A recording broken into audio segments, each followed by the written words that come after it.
bonjour à tous.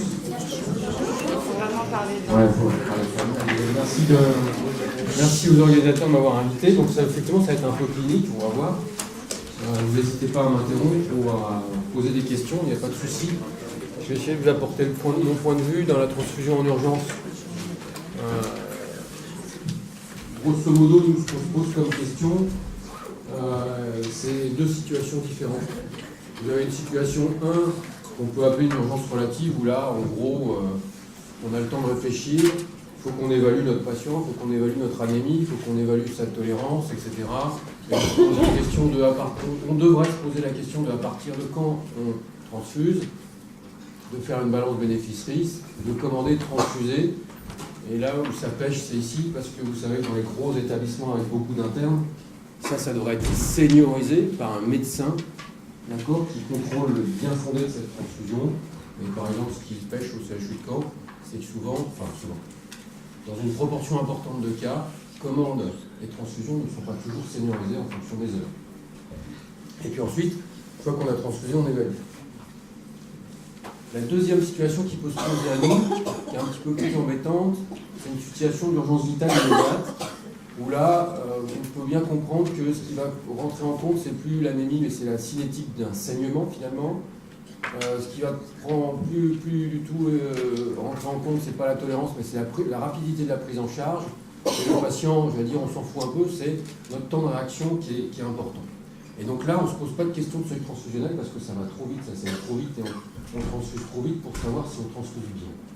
Donc ce qu'il faut, c'est assurer une certaine survie, on va voir tout à l'heure, et cette survie, elle est directement liée à assurer l'hémostase du patient. Donc quand on transfuse, là, c'est pas que du fluide globulaire, on va voir, et puis on évalue, mais on évalue bien après.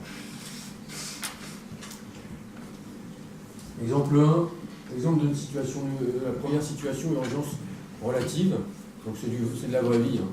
Patient de 75 ans, opéré d'une prothèse totale de hanche, il est coronarien, il a une hémoglobine à 12 en préopératoire, on lui fait son intervention entre 14h et 16h, il saigne 700 ml, il sort de salle de réveil à 9,8 donc c'est pas trop mal, et une numération formule sanguine est demandée à J1. Donc le lendemain, en post-opératoire immédiat. J1, prélèvement à 8h, tube acheminé à 9h, examen réalisé à 10h30. Résultat récupéré à 14h. Manque de bol, c'est les transmissions. Patient vu à 15h, il présente un sous-décalage du segment ST, il a une hémoglobine à 6,2. Ça, c'est la vraie vie. D'accord, là, il était limite. Et là, on s'est pris 8 et 6, 14, 6 heures dans la vie. Et donc maintenant, il y a une morbidité. Donc très clairement, ce genre de situation, ça lui ampute sa durée de vie globale de 5 ans. D'accord ? Ça, c'est on le sait. Quand on fait un événement morbide post-opératoire d'origine cardiaque, on va mourir 5 ans plus tôt. 5 ans, c'est beaucoup. Ça veut dire qu'il fait une souffrance ischémique du myocarde. Et là, il n'est pas transfusé, l'hémoglobine 6,2. Le temps qu'on commande, qu'on arrive, etc., il va souffrir pendant un certain temps. D'accord ? Donc ça, c'est la vraie vie. Ce qu'on sait également chez ces patients-là, c'est qu'il y a une relation entre l'anémie préopératoire, mais ça, on s'en doute, la maladie cardiovasculaire et la morbimortalité. Plus l'hémoglobine est basse, plus on meurt. D'accord ? Et qu'il y a un lien entre l'anémie post-opératoire, c'est ce qu'on vient de voir à l'instant, et la morbimortalité, et qu'on sait qu'en dessous de 7 grammes, on est vraiment, alors 7 grammes c'est ici, on est vraiment pas bien, et la morbimortalité, ici c'est la mortalité, augmente de façon très importante. D'accord ? Mais vous avez bien vu que le problème, alors, si on regarde chez un patient normal, chez quelqu'un de normal comme la plupart d'entre vous, on peut grosso modo descendre à 5 grammes d'hémoglobine sans qu'il se passe vraiment trop grand chose. D'accord ? Voilà, seulement on n'est pas tous des patients jeunes en bonne santé sans antécédents, sinon on ne serait pas à l'hôpital. Et donc c'est pour ça que ce seuil-là, bien sûr, il n'est pas vrai. D'accord ? En dessous de 5 grammes, on peut être conscient, on est un petit peu ralenti dans notre performance neurologique, et on peut avoir, on s'accélère bien sûr puisqu'on a une anémie, et on peut avoir une petite souffrance myocardique sous l'épicarde. D'accord ? Quelques petites choses pour se fixer les idées. L'hémoglobine la plus basse rapportée avec une survie du patient, c'est 0,7 g par décilitre. D'accord ? C'était un patient hémophile qui... non, pardon, pas un patient hémophile. Un patient avec un groupe sanguin rare, enfin surtout des antigènes un petit peu rares, qui était en péropératoire et pour lequel il a été extrêmement difficile de trouver du sang compatible. Alors c'était dans un pays en voie de développement, c'était pas dans un pays développé. Ça peut avoir son importance parce qu'il y a des distances d'acheminement, etc. Ce patient était sous anesthésie générale, son hémoglobine est descendue jusqu'à 0,7 g par décilitre, le temps qu'arrivent des culots compatibles. D'accord ? Il a été transfusé et il va bien. Enfin, c'est ce que racontent les auteurs. C'est pas étonnant parce qu'il était sous anesthésie générale et que c'est. Voilà. Et que, entre guillemets, c'était pas un choc hémorragique, c'était un saignement contrôlé avec normovolée. Donc, sujet C, on a vu 5-6 grammes, c'est bien. Et puis, ce qu'on sait aussi, c'est qu'en dessous de 6 grammes, on ne transporte plus bien notre oxygène et donc on commence à souffrir. Bon. Le problème du sujet âgé, c'est. Alors, le problème du patient, qui est souvent âgé, d'accord, comme on a vu, 75 ans, prothèse de hanche, c'est qu'il est vieux déjà, et plus on est vieux, moins ça va, d'accord. C'est comme une voiture, on s'use, d'accord, et on a des pathologies associées. On s'use, on nous a changé des pneus, on nous a mis des soupapes différentes, etc. Donc on est un peu moins performant que qu'on nous avait acheté à l'origine. Et donc le risque de mortalité augmente de façon plus importante que tout à l'heure, c'est-à-dire que tout à l'heure on disait qu'en dessous de 7 grammes on augmente notre mortalité, là c'est un petit peu décalé vers les 11-12 grammes. Et donc le sujet âgé, théoriquement, on devrait si possible lui permettre d'avoir un hémoglobine un petit peu plus élevé en relation avec son âge, et donc le vieillissement normal de l'organisme, et la façon dont l'organisme va utiliser et extraire l'oxygène, et en fonction des pathologies qui sont associées.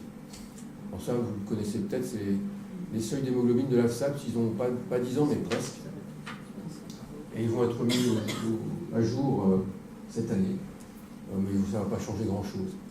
Ça, c'est les seuils transfusionnels que nous, médecins, on doit avoir en tête et sur lequel on doit se baser pour chaque évaluation de la transfusion quand c'est une urgence relative. D'accord ? Un patient sans antécédent particulier, 7 grammes par décilitre, tout ce qu'on a vu. En 5-6 grammes, ça commence un petit peu à souffrir, donc 7 grammes, c'est une bonne marge. Et donc, au-dessus de 7 grammes et au-dessus, on ne transfuse pas un patient en bonne santé qui vient se faire opérer ou qui vient être pris en charge pour une raison X ou Y. Mais vous voyez que c'est sans antécédent particulier. Donc ça, c'est un peu rare à l'hôpital. Okay. 8-9 grammes, quand on a des antécédents cardiovasculaires stabilisés. Donc ça, c'est très fréquent. C'était le patient tout à l'heure, il avait 9,8, on était tranquille, on était serein. Donc de bol, il a saigné dans la nuit, et c'est là où on est moins serein. 10 grammes, si le patient ne tolère pas cliniquement son anémie, ou si le patient a on va dire une pathologie cardiaque qui n'est pas bien compensée ou pas bien stabilisée. D'accord ? Donc voilà. Ça, c'est les seuils. Tout le problème des seuils, c'est que quand on fait une mesure à un temps donné, ça ne veut pas dire que la mesure, elle sera vraie dans 2 heures, et ça ne veut pas dire que la mesure, elle était vraie il y a 1 heure. Et donc le problème des seuils, c'est leur variabilité, et aussi la variabilité du stress du médecin ou de l'interne qui voit le chiffre. D'accord ? Et c'est là que c'est important d'avoir l'expérience du senior, parce que le senior qui a un petit peu plus d'expérience, il va pouvoir, de par son expérience simplement, mieux apprécier ses seuils transfusionnels en fonction du patient. Ça, on passe. Alors oui, ça c'est dans la vraie vie. Donc, c'est ce qu'on a vu tout à l'heure dans la vraie vie. On a notre hémoglobine ici, qui descend, d'accord ? Et là, on a le temps qui passe. Et puis là, on a notre seuil transfusionnel qui varie en fonction du patient, 7 grammes, 8, 9 grammes ou 10 grammes. Donc à un moment donné, on évalue notre patient, on fait un prélèvement, on attend le résultat, on fait une prescription. Alors là, il s'écoule du temps, vous voyez.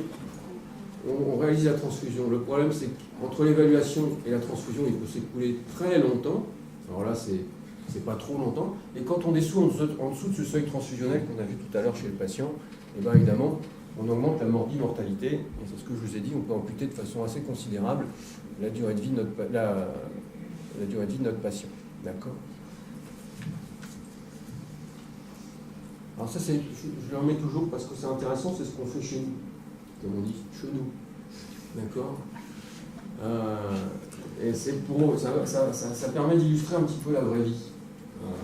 Et c'est important de voir la vraie vie si on veut corriger des écarts. En gros, le message important, c'est que la moitié des docteurs surestiment le seuil, d'accord, de 1 ou 2 grammes. Là, c'est le bon seuil pour un patient donné. C'était un patient, donc on leur demandait à quel seuil vous allez le transfuser. Et donc, le bon seuil, c'était 8 grammes ou 8-9 grammes chez ce patient-là. Et la moitié des médecins surestimaient de 1 ou 2 grammes le seuil transfusionnel de ce patient. Ça veut dire qu'ils avaient peur. D'accord ? Malgré qu'il y a des recommandations, on ne peut pas s'empêcher d'avoir une sensibilité individuelle. Et la vraie vie, c'est que les docteurs, et plus ils sont jeunes, plus ils ont peur, et plus ils sont jeunes, moins ils respectent les recommandations, et plus ils sont vieux, plus ils sont sereins. Et moins ils voient bien les chiffres, et donc moins... D'accord ?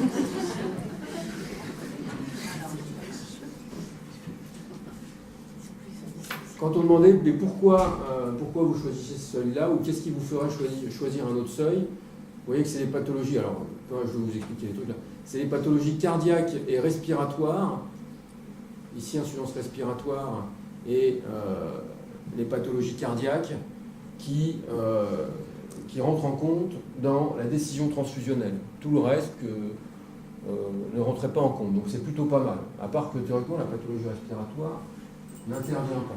D'accord ? Il n'y a que la pathologie cardiaque qui devrait réellement intervenir dans la décision transfusionnelle et la modification du seuil. Donc il y a un effet de prudence du médecin. Alors maintenant, on va voir la situation numéro 2.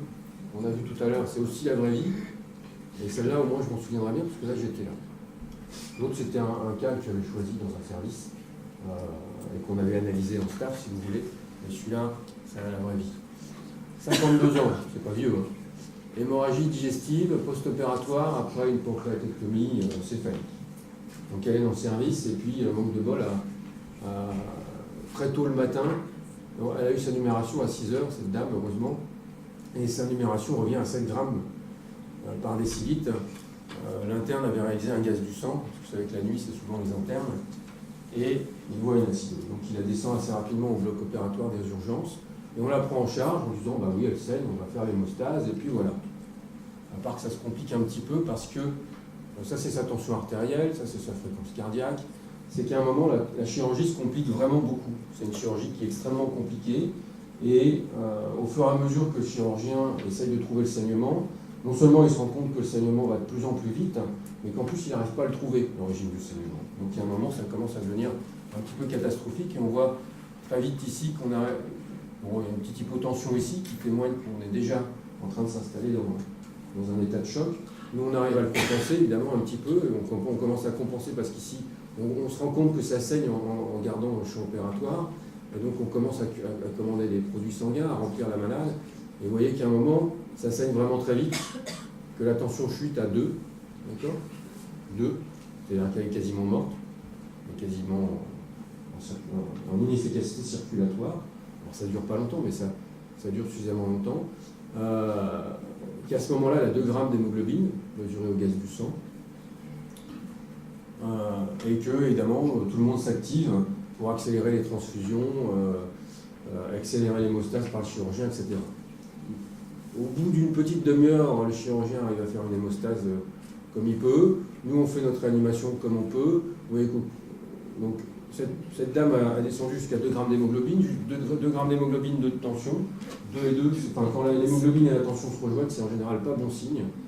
Et voilà tout ce qu'elle a reçu, 20 kg globulaires, 20 PFC, 2 concentrés plaquettaires, du fibrinogène, du calcium. Il y avait 2 accélérateurs de perfusion parce que ça saignait tellement vite qu'il fallait au moins aller aussi vite. Donc c'est extrêmement difficile. Un petit peu de réanimation derrière, un petit peu de choc, surtout chez cette patiente qui n'avait aucun anticoagulant et qui était en post-opératoire immédiat. Elle a eu une hémostase extrêmement perturbée très rapidement. D'accord ? Et puis malgré tout, on la sort pas trop mal de salle d'opération si on regarde les chiffres. Elle est sortie sur ses 2 pieds quelques jours, 15 jours plus tard. D'accord ? Exemple 2. Donc c'est là, dans ces situations-là, comprenez bien que, ça va très vite, et qu'on commande au pif. D'accord? Alors on commande au pif, mais avec certaines règles qui sont basées, on va le voir juste après, sur un petit peu ce qu'on espère qui peut sauver la vie des patients. Deuxième situation, dimanche, minuit 10, une femme de 32 ans sans antécédent se fait tirer à bout portant par son mari. Elle avait oublié d'acheter le pack de bière à Carrefour, et donc il lui tire dans le ventre. Heureusement, c'est à Caen, heureusement le SAMU arrive très vite. Donc, vous voyez, entre le moment où on le tire dedans et le moment où le SAMU arrive, il se passe 10 minutes, sinon elle était morte. Et d'ailleurs, elle est quasiment morte, puisque le SAMU n'arrive pas à prendre attention.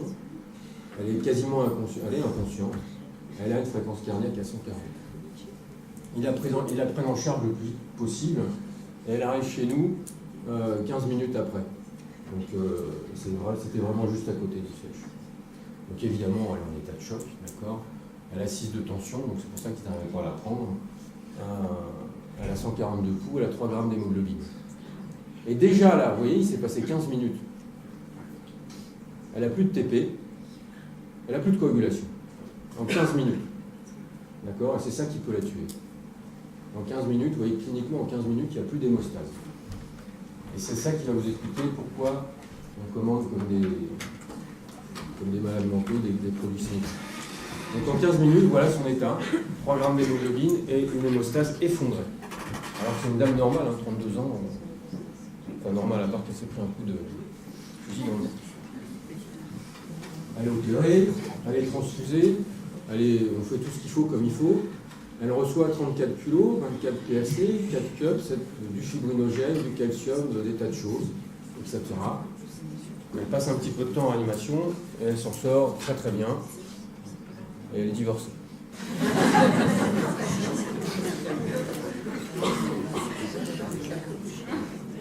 Alors là c'est rangé. Pour prendre la photo, on a bien rangé les choses.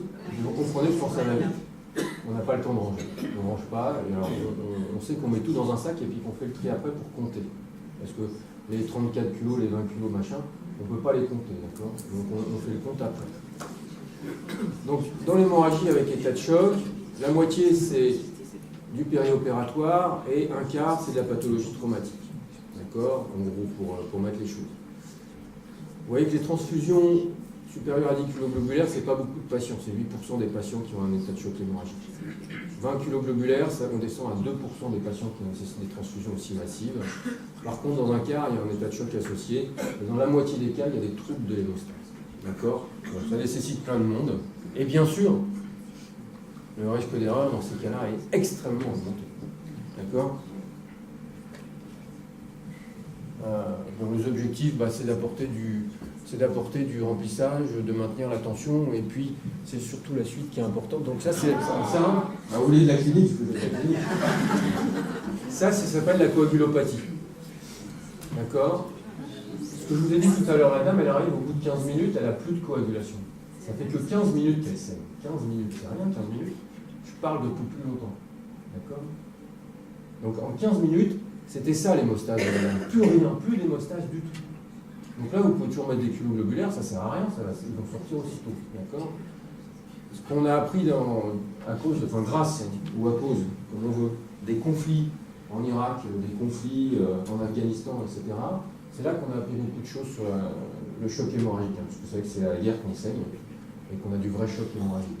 On a appris que la moitié des chocs hémorragiques ont une coagulopathie qui est multifactorielle dès qu'ils arrivent à l'hôpital. La moitié. D'accord? Et la coagulopathie, c'est ça. Et si on ne la traite pas, ça les tue d'emblée. Enfin, d'emblée. Ça les tue rapidement, c'est un facteur de mortalité. D'accord? Dans la vraie vie, le problème de l'hémostase, c'est qu'on ne pourra jamais la connaître. Parce que à T0, notre patient il saigne. Bon, tout va bien. On fait notre bilan à T0. Si tout va bien, d'accord, on le fait à T0. Parce pour ça, il faut le piquer. Quand il y a 6 de tension, c'est la guerre partout.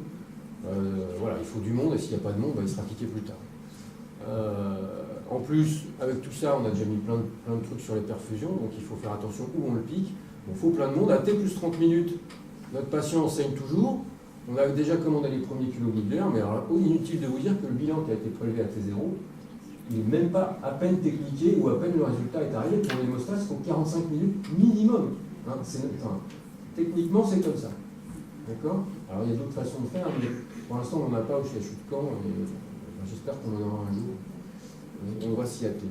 Mais voilà, donc là, on a déjà de toute façon commencé à commander nos produits sanguins à l'aveugle. D'accord? Mais si on attend, comme nous le dit la SAPS, si on attend le bilan de l'hémostase pour commander, on arrive à 60 minutes, mais j'ai déjà 1 heure de retard dans la vue, puisque entre T0 et 1 heure, si j'attends, l'hémostase de T60, c'est encore pire que celle que j'ai prélevée. Donc de toute façon, je suis dans le caca. D'accord? Et en plus, vous savez que les PFC, il faut quand même les décongeler, il faut acheminer, enfin, c'est pas toujours simple. Hein. Nous, on a de la chance, on est au CHU de Caen, mais quand vous êtes à Flers, c'est autre chose. Hein. D'accord? Alors, qu'est-ce qu'on a appris grosso modo dans. Je vais regarder. Oui, il me reste un petit peu de temps. Donc, il n'y a pas très longtemps, vous voyez, c'était en 2006, c'est vraiment juste après les conflits en Iran, en Irak, etc. On a fait un point, enfin, les médecins, les chercheurs, les scientifiques, tout ce qu'on veut, on fait un point sur le saignement, et il y a maintenant des. Alors, sur le saignement massif. Il y a maintenant aussi des recommandations européennes qui ont été mises à jour, vous voyez, en 2010, donc c'est assez récent, pour faire le point un petit peu là-dessus.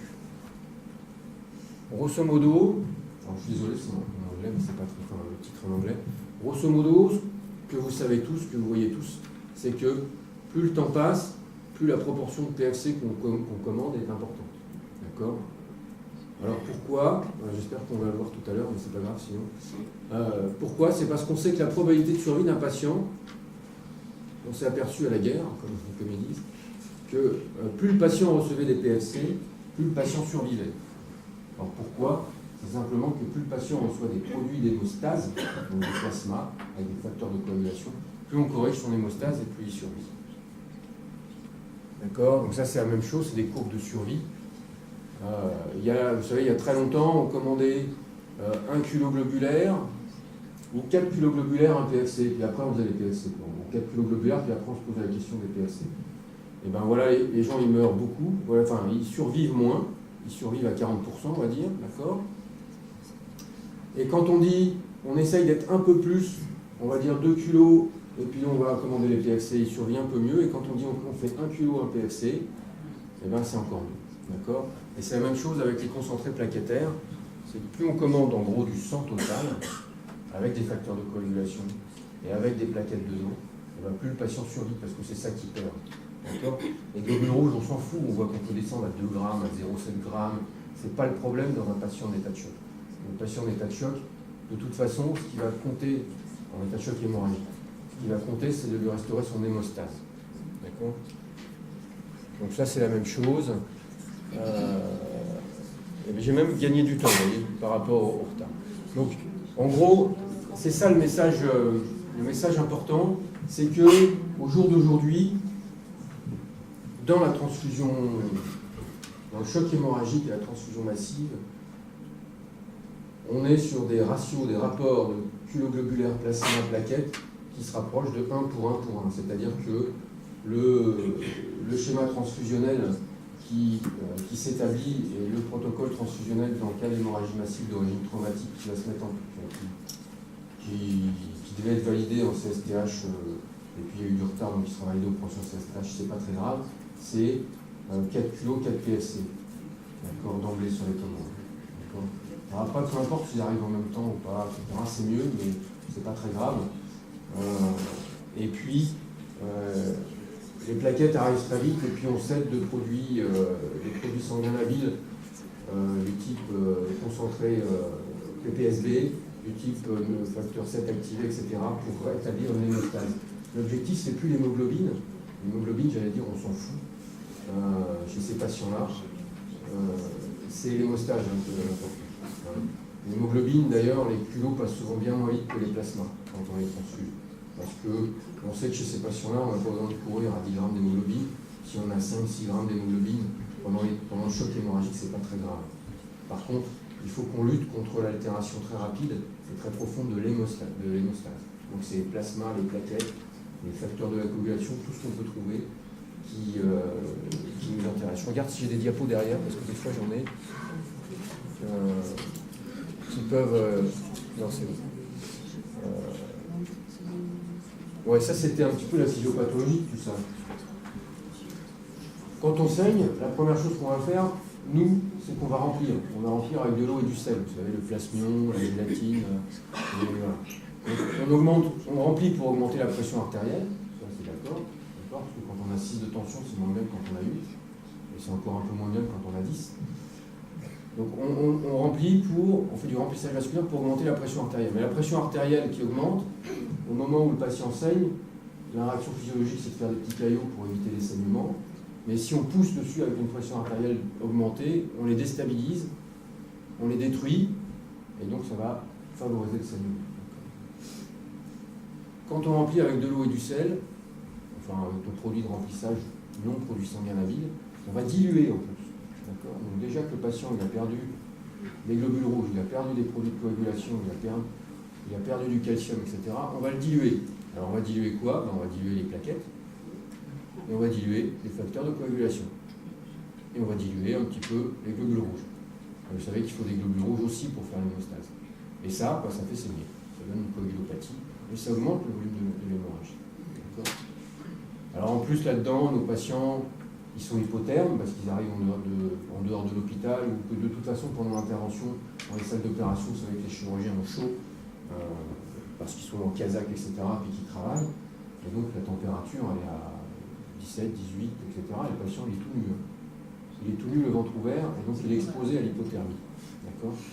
Et donc si on ne fait pas très très attention, si on n'essaye pas de réchauffer au maximum, l'hypothermie arrive très vite et l'hypothermie c'est pas bon pour la coagulation. D'accord ? Donc vraiment, le nœud du problème, c'est ça, la coagulopathie, et notre transfusion en urgence du patient qui saigne beaucoup, c'est ça.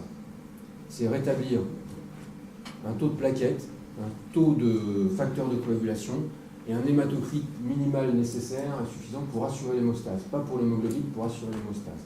D'accord ? La transfusion des culoglobulaires dans ces circonstances-là, c'est parce que un bon hématocrit favorise une bonne hémostase.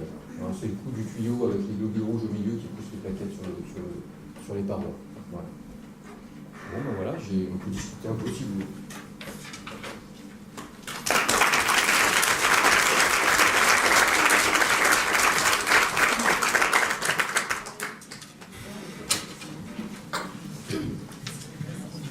Oh, juste pour information, c'est... donc tout ça, ça nous vient des conflits armés aux États-Unis. Et vous savez aux États-Unis, ça nous vient des médecins qui interviennent sur les conflits armés, et particulièrement les médecins américains. Ils ont énormément de moyens, vous savez. Et en gros, quand vous êtes soldat dans l'armée américaine, vous avez un badge, comme dans Soldat Ryan. Et maintenant, ce badge, on connaît votre groupe sanguin, votre typage HLA complet, on sait exactement à quel moment où vous êtes.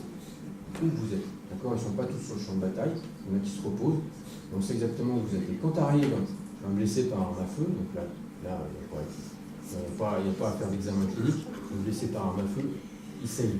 On lui fait un trou dedans où il prend un coup de machette, on ne va pas aller chercher ce qu'il a comme maladie, il saigne. D'accord ? Et vous avez vu, un coup d'arme à feu, en 15 minutes, il n'y a plus d'hémostase. Donc tout le monde se met en branle, et à partir du moment où le blessé de guerre arrive, il est scanné, et immédiatement apparaissent sur l'écran de l'hôpital de campagne tous les soldats qui sont mobilisables, tout de suite. Et ces soldats qui sont mobilisables tout de suite, on leur prend du sang total, donc compatible, votre sang, soldat compatible avec, et mobilisable tout de suite, c'est-à-dire sur le camp, qui peuvent arriver tout de suite. On leur prend du sang total qu'on retransfuse tout de suite. D'accord ? Donc c'est ça. Et c'est comme ça, et le temps que, donc c'est ce qu'ils appellent, ça se met en place en moins de 30 minutes. Donc en moins de 30 minutes, ils arrivent à avoir quelques soldats, et ça suffit, qui arrivent et qui s'allongent, qui tendent leurs bras, et on leur prend des poches de sang total qu'on retransfuse, qu'on utilise tout de suite. D'accord ? Ça arrive en moins de 30 minutes, le temps de mettre en branle toute la banque de sang ambulante, etc. Et ils ont remis au goût du jour ce qui était utilisé pendant la guerre de 40, c'est-à-dire du plasma lyophilisé, qu'ils ont actuellement aux États-Unis pour les conflits armés, que nous n'avons pas. D'accord? Pourquoi déplacement? Parce que... Si. Là, j'ai rien dit. D'accord, il va arriver.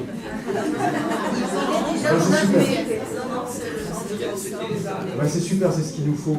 Parce que le plasma lyophilisé, c'est des facteurs de la coagulation. Et il faut pouvoir l'emmener sur le terrain, en gros. C'est ça. Et donc, ils ont des caisses de plasma lyophilisé. C'est les Français qui ont les caisses de CSB. Et les Américains qui utilisent nos CSB. Ah bon? D'accord, ça, je ne savais pas. Donc voilà un petit peu comment ça se passe. Et ils sont exactement sur les arbres transfusionnels de 4 kg 4 PSC, 4 kg 4 PSC 1 cup, 4 kg 4 PSC, 4 kg 4 PSC 1 cup, etc. Et ça, c'est... voilà. Et on n'arrête pas la transfusion, on ne la monitore pas, et donc il n'y a pas le temps de la monitorer. On arrête, ils font un point biologique que lorsque le chirurgien dit le saignement est arrêté. À ce moment-là, il stoppe toute la cascade d'acheminement, etc. Ils stoppent tout, ils font un point et ils vont. Voilà, c'est un peu ça. Voilà. Donc les guerres, ça ne sert pas à grand-chose, mais ça sert au moins à progresser là-dessus. Est-ce qu'il y a des questions? Oui, vous avez insisté sur aussi l'importance des plaquettes. Et donc, pour vous, il est nécessaire de pouvoir avoir des plaquettes rapidement sur le lieu d'un traumatisme grave. Parce que actuellement, les plaquettes sont concentrées sur les gros sites.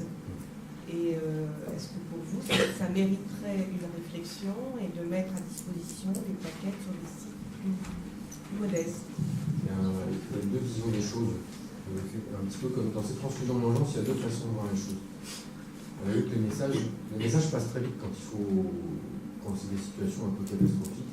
Et il y a beaucoup de médecins maintenant qui ont l'habitude de commander comme ça.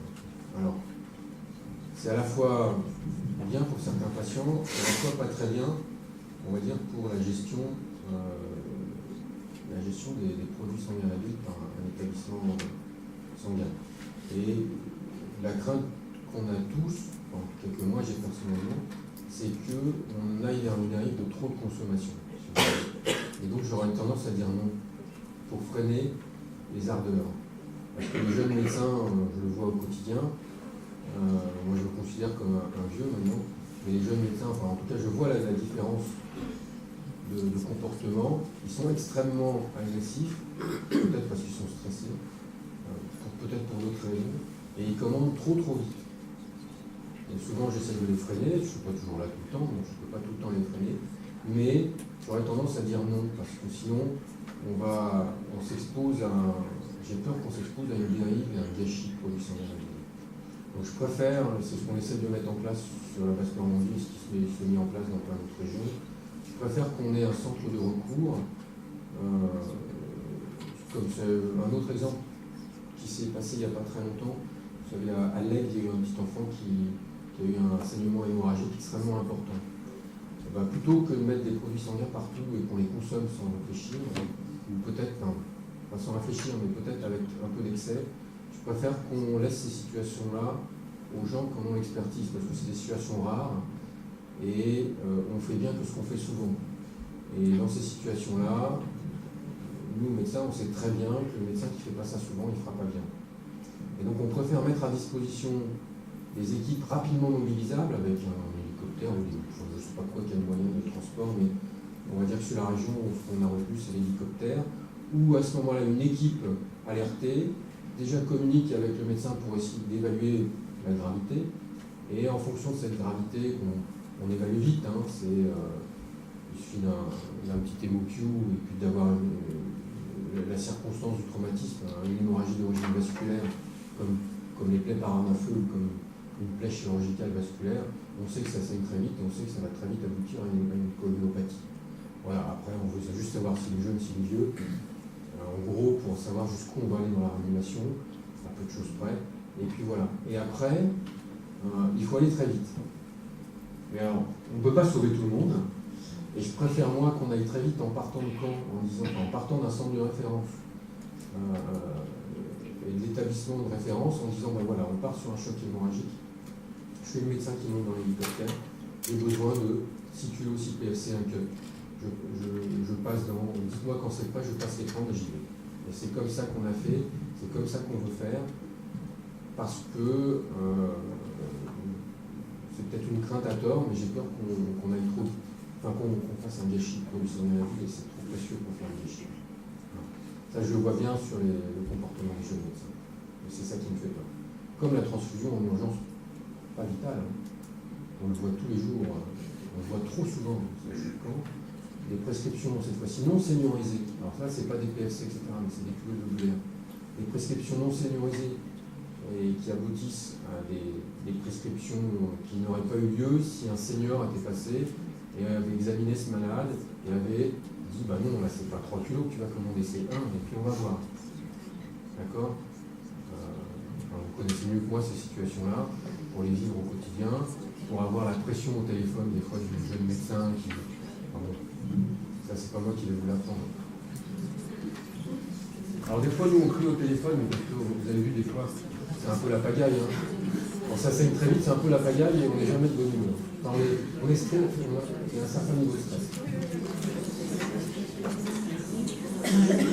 Par rapport au truc de la coagulation, je voulais savoir à quel moment vous introduisez fibrinogen et quelle importance ça a d'en avoir à disposition. On l'introduit tout de suite, même avant les premières transfusions, parce qu'on sait que c'est le facteur qui baisse le plus vite dans l'hémorragie, et c'est le facteur qui est indispensable à la formation, à la consolidation des caillots. Et donc, en gros, sur les situations d'hémorragie aiguë grave, le pack de base, c'est 3 grammes de fibrinogène tout de suite, même avant les QEWR, etc. Donc, voilà, c'est ça. Donc, ça vient très vite, le fibrinogène. Parce qu'il est disponible tout de suite. Et on sait que de toute façon, il est très bas. La patiente avec la plaie par arme à feu ou la patiente avec le pancréas qui saignait, le fibrinogène, en même pas une demi-heure, il est en dessous de 0, il est en dessous de 1 gramme. L'objectif, c'est quand même de le maintenir au-dessus de 1 gramme. Il descend très vite, il n'est pas synthétisé très vite, il est consommé. Je voulais revenir sur le petit patient blanc, parce que c'est moi qui étais à Alençon et puis c'est lui qui était à Caen. Et en fait, quand même, ce qu'il a sauvé, c'était le gros dépôt de lait, puisqu'ils ont pris 16 kilos, 4 plasmas d'entrée, plus 2 kilos d'un autre patient, plus les 20 qu'on a envoyés, plus vous qui êtes arrivé avec les 20 aussi. Par contre, dans ce cas-là, moi j'avais faxé la carte au SAMU, j'étais en relation sans arrêt avec le SAMU, et vous n'avez pas tenu compte du groupe qu'on avait envoyé, et donc les gens sont partis avec du loup. C'est le problème de. Ça, alors qu'on avait une carte avant transfusion qui est arrivée, nous, après l'urgence vitale immédiate, dirons-nous. Et j'ai tout faxé, je vous avais la carte, oui, refaxé à l'EFS, j'ai faxé à l'EFS. J'ai eu la surveillante qui me dit bah oui, j'aimerais bien, mais moi j'ai reçu un truc et il n'a même pas l'identité et donc on est passé devant du lot alors qu'on aurait pu. C'est le problème dans la panique, dans les situations aiguës. Le risque d'erreur ou de comportement qui s'écarte un petit peu des règles transfusionnelles est très augmenté. Très augmenté parce que la tendance naturelle, c'est de vouloir les chanter ces règles pour aller plus vite. Parce qu'on a dans notre esprit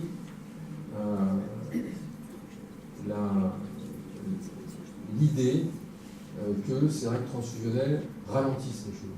Alors que ce n'est pas toujours vrai, et que c'est simplement une communication qui n'est pas parfaitement adaptée entre les différents intervenants. Donc ça...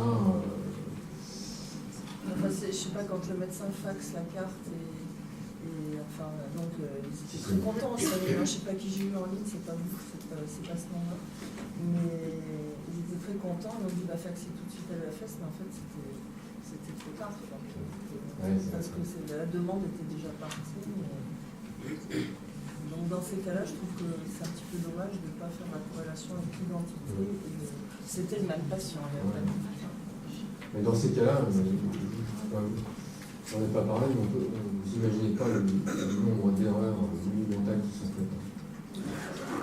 Alors, la seule règle qui n'est pas dérogée, et ça, heureusement, ça tient par le sérieux des infirmières, c'est la vérification ultime. Ça, c'est jamais dérogé. Parce qu'il y a, quand les commandes arrivent dans ces situations-là, en fait, on arrête tout, enfin, comme chez nous, on arrête tout le programme opératoire, on met tout de côté, et on mobilise tout le personnel sur un patient. Et donc, en gros, il y a une personne qui s'occupe que de faxer, ce qu'on lui demande de faxer, de recevoir et de vérifier avant d'apporter en salle d'opération. Donc, il y a un filtre qui est une personne qui ne fait que ça, et qui est une infirmière, puisque c'est une infirmière.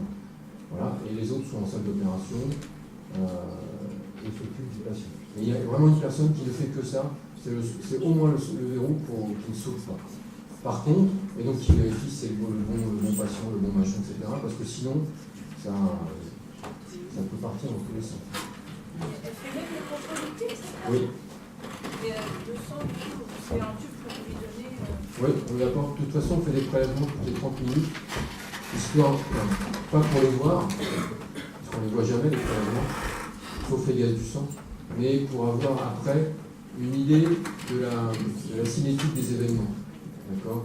Pour savoir un petit peu si on a, a posteriori, pour savoir si on a transfusé correctement, pas correctement. Un peu pour s'évaluer a posteriori, pour discuter des cas a posteriori. Donc on va prendre une dernière question et puis après on enchaîne pour pas prendre trop de retard. Bonjour. Au vu de tout ce que vous nous avez expliqué sur les troubles de l'hémostase qu'il faut donc pallier très vite, et nous qui sommes côté EFS qui n'avons pas la vue du patient, est-ce que vous pouvez nous affirmer que quand il y a une urgence vitale avec culot, plasma, plaquettes qui sont commandées, elle est forcément plus grave qu'une urgence vitale où il y a simplement 2 culots?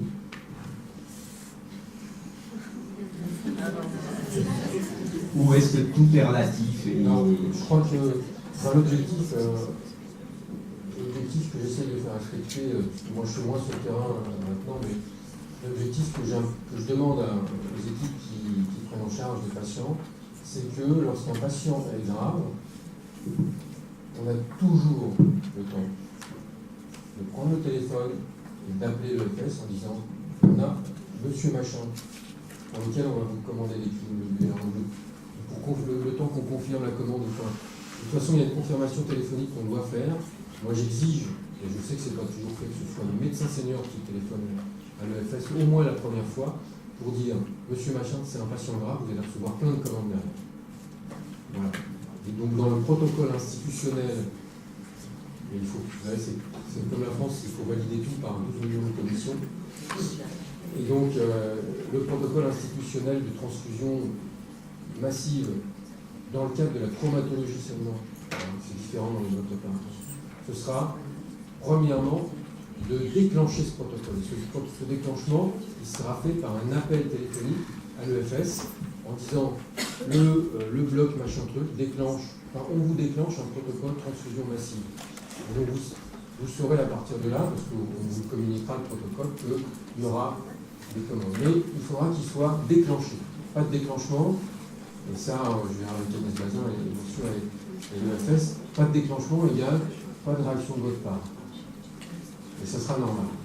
Vraiment, moi ce que j'ai peur, c'est qu'on fasse du gâchis, quoi. Quand on voit, c'est vraiment l'idée, la vision que j'en ai, des jeunes médecins, ils ne font pas attention. C'est normal, ils sont jeunes. Mais c'est au lieu de les freiner, c'est au lieu de leur mettre des barrières. Alors je dis ça maintenant, mais quand j'étais jeune, je disais il faut chier ces jeux.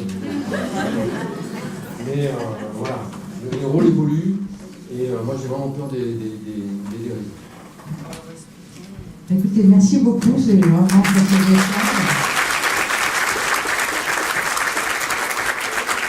C'est très intéressant d'avoir un peu l'autre côté du miroir.